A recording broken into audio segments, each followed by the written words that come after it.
আসসালামু আলাইকুম ওয়া রাহমাতুল্লাহি ওয়া বারাকাতুহু। নতুন আরো একটি ভিডিও নিয়ে আপনাদের সম্মুখে হাজির হলাম। যে যেখান থেকে দেখছেন এই ভিডিওটি, সকলকে জানাই আন্তরিক ধন্যবাদ এবং মোবারকবাদ। যারা এই চ্যানেলে নতুন আছেন তাদেরকেও জানাই অন্তরের অন্তঃস্থল থেকে ভালোবাসা। যারা এখনো সাবস্ক্রাইব করেননি অবশ্যই সাবস্ক্রাইব করবেন এবং পাশে থাকা বেল আইকনটি টিপে দিবেন ইনশাআল্লাহ। আলহামদুলিল্লাহ, আজকে আপনাদেরকে খুব গুরুত্বপূর্ণ একটি বিষয় কিংবা গুরুত্বপূর্ণ জিনিস আপনাদেরকে দেখাতে চলছি। আলহামদুলিল্লাহ, আমার খামারে যে আগে যেই পর্দা ছিল শীতের দিন ব্যবহার করতাম, এই পর্দাগুলি আমার ছোট ভাই খোয়াইতেছে। আপনারা দেখতেছেন এই বস্তার পর্দাগুলি আসলে বেশি দিন থাকে না। এই বস্তার পর্দা কিন্তু প্রতি বছরে আমার এই খুলে ফালাই দিতে হয়, আবার নতুন করে বানাইতে হয়। আরেকটি কথা না বললেই নেই, হঠাৎ করেই কিন্তু শীতের আবির্ভাব হয়েছে আমাদের দিকে। অত্যাধিক শীত পড়ে গেছে, এই জন্য অতি তাড়াতাড়ি করে পর্দা লাগানোর চেষ্টা করছি। আজকে একটা সপ্তাহ ধরে কিন্তু আমার মা, মুরব্বী মানুষ, উনি কিন্তু এই সালাগুলি নিজেই খুলছে, কাটছে, কাটার পরে কিন্তু নিজেই কিন্তু সিলাইছে। এই গাছগুলি কিন্তু আমার মা করছে। আল্লাহ তাআলা যেন মার হায়াতের মধ্যে বারাকা দান করে। যে পরবর্তীতে কিন্তু আব্বা অবশ্য সুন্দর করে লাগাই যাচ্ছে, দেখতেছেন। আলহামদুলিল্লাহ, আসলে তারা কিন্তু অবুঝ প্রাণী, বুবা, কথা বলতে পারে না। তাদের শুশ্রূষা করা, তাদের খেজমত করা, তাদের পরিষ্কার পরিচ্ছন্নতা রাখা এবং শীতের দিন তাদের কি পজিশনে রাখতে হবে এগুলা কিন্তু তারা বলতে পারে না। তারা কষ্ট ভোগ করে, আমাদেরকে বলতে পারে না।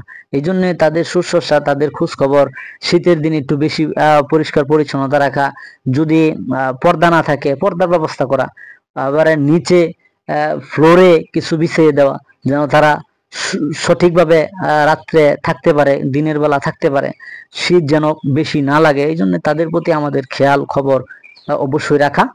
তাদের কাছ থেকে কিন্তু আল্লাহ তাআলা তাদের উসিলায় কিন্তু আমাদেরকে দিয়ে থাকে, বারাকা দিয়ে থাকে। যারা মোটা তাজা করেন গরু, তাদেরও কিন্তু এই মোটা তাজার পরিপ্রেক্ষিতে আল্লাহ তাআলা এখান থেকে বরকত দান করে থাকে। যারা গাভী পালন করেন, এই দুধের বারাকা আল্লাহ তাআলা দিয়ে থাকেন। এগুলা বিক্রি করেই কিন্তু আমাদের আপনাদের সকলের সংসার চলে এবং এখান থেকে কিছু রুজি রোজগার করে চলতে পারি এবং আল্লাহ তাআলা এখান থেকে বারাকা দান করে আস্তে আস্তে খামার বড় হতে থাকে। আসলে সবগুলোই চারদিক দিয়েই কিন্তু আমরা এটা লাগানোর চেষ্টা করছি, যেন কোনো দিকে ফাঁকা না থাকে। যখন ফাঁকা থাকবে তখন কিন্তু এই বাইরের যেই শীত, কুয়াশা, এগুলি ভিতরে প্রবেশ করবে, এরপরে আপনার শীত করবে, তাদের শরীর শীত জারকার আকারে থাকবে। এই জন্য কিন্তু আমরা এই কাজগুলি করলাম। আলহামদুলিল্লাহ, আব্বা কিন্তু কষ্ট করে লাগাইতেছে, দেখতেছেন। পাশে আমার ছোট ভাই আছে, ছোট ভাই কিন্তু কাজ করতেছে পাশে। আসলে আপনাদেরকে একটা জিনিস না বললেও নয়, যারাই গরু পালন করেন, গরুর পরিচর্যা করবেন। শীতের দিন অত্যাধিক পরিচর্যা করা আমাদের দরকার। যদি একটি গরু পালন করেন তাহলে অবশ্যই কিন্তু চারিদিক দিয়া বেড়া দিতে হবে, যেন তাদের শীত কম্পন না হয়, শীত যেন প্রবেশ না করে, তারা যেন শীতে কষ্ট না করে। তাদের কাছ থেকে কিন্তু আমরা অনেক কিছু পেয়ে থাকি, আয় উন্নতি তাদের কাছ থেকে পেয়ে থাকি। আল্লাহ তাআলা তাদের মাধ্যমে আমাদেরকে দান করে থাকেন। আসলে এই কাজগুলি যদি আমরা করি অবশ্যই পরকালে অবশ্যই পাবো ইনশাআল্লাহ। এই যে দেখতেছেন, পরবর্তীতে কিন্তু উপরে বান্ধা শেষ হয়ে গেছে, পরবর্তীতে নিচে কিন্তু আমরা বাঁশ বাঁধতেছি। দেখতেছেন সুন্দর করে বলডায়া আব্বাই কিন্তু কষ্ট করে বাঁশগুলি বাঁধতেছে। বাঁশ বান্ধার কারণ হচ্ছে উপরে কলতা দিয়ে রাখি, বলডায়া আস্তে আস্তে পেঁচায়া পেঁচায়া কিন্তু সকাল থেকেই, যখনই রৌদ্র থাকে সকাল থেকেই কিন্তু উপরে উঠায় দেয়, যেন ভিতরে যে গ্যাসগুলি থাকে এই গ্যাসগুলি যেন বের হয়ে যায়। সারা রাত্রে কিন্তু অসংখ্য গ্যাস হয়, এই গ্যাসের কারণে কিন্তু আবার গরুর ক্ষতি হতে পারে। এই জন্যে কিন্তু সকালেই আমি এইগুলা খুলে দেওয়ার চেষ্টা করি, এই জন্য এই সিস্টেমগুলো করি। প্রতি বছরে আমার এই কাজগুলি করতে হয়।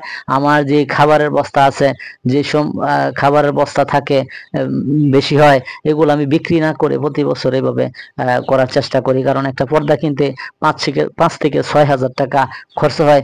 যেন খরচ কিভাবে কমানো যায়, খামারে কিভাবে আয় উন্নতি করা যায়, এই চিন্তা ফিকির আমি করি। আপনারাও করতে পারেন ইনশাল্লাহ। আমি আব্বার সাথে ধরছি, আব্বার সাথে কাজ করতেছি। আলহামদুলিল্লাহ, কাজ করতে আমার খুব ভালো লাগে। নিজে আগে নিজে আব্বার সাথে 2 হাতে কাজ করতাম, কিন্তু এখন যেহেতু আমি অসুস্থ হয়ে গেছি, হাতের সমস্যা, এই জন্য কিন্তু আমি ওইভাবে কাজগুলি করতে পারি না। সকলের সহযোগিতা আমার লাগে। আসলে সহযোগিতা ছাড়া কেউ চলতে পারে না। অত্যাধিক আমাদের বাড়ি যারা আছে সকলে কিন্তু আমাকে অত্যাধিক সহযোগিতা করে থাকে।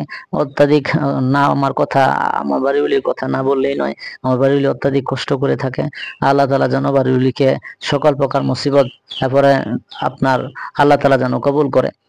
এবং দেখতেছেন এর পাশাপাশি কিন্তু আমি এদিকে যেই ক্ষেত্রা কাটছি, এটার মধ্যেও কিন্তু পরিচর্যা চলছে, পানি দেওয়া চলছে। কারণ এই সময়ে কিন্তু যদি পানি না দেওয়া হয়, সার প্রয়োগ না দেওয়া হয়, ইসালি না দেওয়া হয়, তাড়াতাড়ি ঘাস বড় হবে না, বৃদ্ধি হবে না।